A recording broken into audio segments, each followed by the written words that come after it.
For the first time, crafting has been introduced to a mainline Animal Crossing game. Moving to a deserted island, players can take advantage of the natural resources and use the DIY system to improve their quality of life. Learning recipes and crafting is one of the main gameplay features in New Horizons, but does it hold up after a year? DIY starts with recipes. There are several ways to learn recipes. You can think of one for yourself after performing a special action, they can be purchased or redeemed, villagers can teach you new recipes or crafting, you can find them on the beach through message bottles, you can shoot them out of the sky in balloons, and you can learn them by completing events, or you can trade them with friends. Learning recipes through actions, events, and purchasing or redeeming recipes seems to have the shortest lifespan. There are a limited amount of new recipes that you can earn through those processes, so you'll gain recipes more consistently through villagers, message bottles, shooting balloons, and trading with friends. Any day you log in, you can rest assured that there will be somebody crafting and a recipe bottle waiting for you. However, you're not assured that these will be new recipes. As the game progresses, you learn more and more recipes and the amount of duplicates you collect increases. This is where trading comes in. You can always take your extras to a friend's island and exchange with them. Later in the game, this is going to be the most consistent way to continue learning new recipes. That is, of course, until the seasons change. When a new season hits, there are a lot of recipes that can be found during a certain period of time. Since these recipes are very specific to the season, they can be used to really bring your island to life. They tend to be the most sought after recipes during that time period, especially the short time-framed recipes like maple leaf and cherry blossom recipes. Unfortunately, seasonal recipes are overwhelmingly found in balloons. This fact has been the bane of fans' existence. Balloon recipes tend to be the most troublesome to find due to the time and the effort. Also, you aren't guaranteed that you'll receive a new recipe or even a recipe at all when you shoot down a balloon. There are a number of different items that you can get instead of recipes. The season that stood out most from this was Halloween, because those recipes were crafted by your villagers, so you could just show up and there was a good chance that they'd be crafting a Halloween DIY that you would need and then receive that way. That was kind of the cleanest event in regards to collecting seasonal recipes, but unfortunately, that wasn't the norm throughout the year. While collecting recipes starts off exciting with so many to collect, your empty catalog begins to fill up. It becomes a source of disappointment as you get more and more duplicates and less new recipes. Of course, while collecting DIY recipes can get boring after a while, crafting provides a much more consistent experience for the players. Previous Animal Crossing games had a lot of time constraints in regards to collecting items and decorating. Shops were the main source of items. Once you bought out their stock, you had to wait until the next day to get more.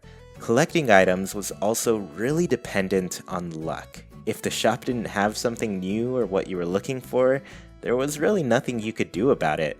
The crafting system has removed the old time constraints and given players the ability to craft a huge amount of items to use immediately. Players are given a more active role in item collecting instead of an inactive one. Instead of waiting for shops to have something in stock, we can craft it.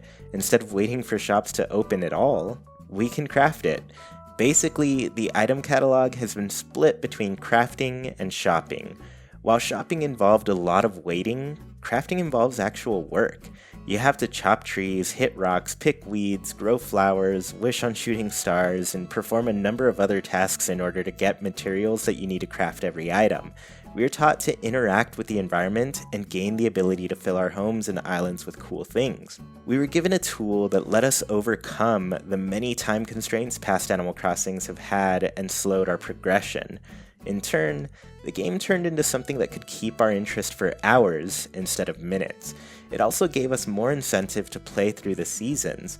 While collecting the recipes for seasonal DIY was a nuisance, the rewards were often great. We could collect the materials and craft pretty easily. It made changing up your island during the season a lot more enticing. I spend a lot of time redecorating my house when the seasons change. I like to change the items that feel like they make more sense for a certain time of year. It tends to happen around my island as well. More and more, I find myself crafting a new set of goodies to decorate with. And that's kind of what's great about crafting itself. It keeps the game going. There's always the opportunity to reimagine any of your designs and quickly make what you need for it. On top of that, there's all the customization too.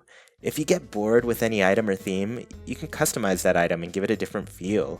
I'd say the only unfortunate thing that happens with customization is that not all items can be customized. This can be especially annoying with items that come in different colors, but have to be bought to get that color. That's where we get into the limitations of crafting. While it opens up the gameplay and can keep us busy, it isn't really a deep system. There's so many items that can't be customized. Fences are a big one for me. We all know about those white picket fences. Why can't we customize our fences to look like that? Some items don't have a lot of options for customization either, while others feel nearly endless. The ones that can use custom patterns literally have no end to their options. Others just give you one other set. It feels like there are a lot at the start, but the options start to feel thin after a while. That said, Nintendo has done a decent job of introducing new items each event. Some of them can be really specific, like Halloween items, but others feel like they can be used for many other occasions, like the Turkey Day items. As long as there are more and more DIY recipes added throughout a lot of the year, I'm pretty satisfied with the crafting. It feels like there are a ton of options right at my fingertips at any given time, and for a completionist like myself, it has a satisfying sense of progression. At one point, I favorited every single DIY I had yet to craft. Getting that little check mark on the box saying that I've crafted one was satisfying enough to actively go for that goal of crafting everything.